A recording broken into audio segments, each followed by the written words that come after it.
So we are just before 3 o'clock. Irma is just south of Naples. Gonna make landfall here in Marco Island area, so we'll make our way up as a Category 3.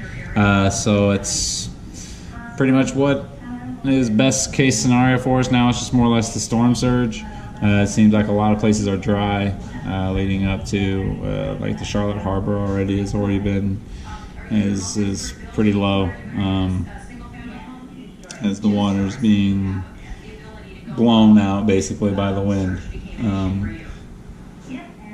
Now, and obviously the wind's going to come back. So that's what the general fear is for most places, especially down south there, is going to be the storm surge. So this view is actually basically how we're looking. That's basically where we're looking here, as we can see. And then look,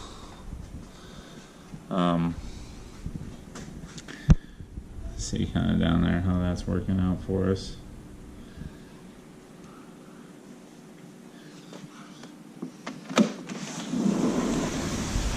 So out to the east, definitely has some clouds moving here.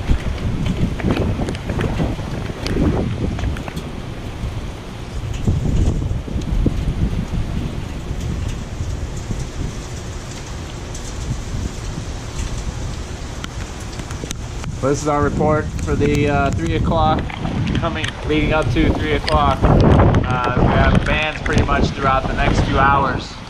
And then into tonight, as when Irma will bring up here, but she'll be weakening as she makes landfall. So we'll see just how weak she gets in the next hour or so as she approaches into the Naples area in the next hour. That's where she's basically making landfall. So we'll know more at like 3 o'clock. Hopefully we can keep power through that. I can do another video at 3 and get that posted, and be able to know exactly what her wind speeds are, what exactly storm surge we're looking at. So that's the biggest fear at this point. So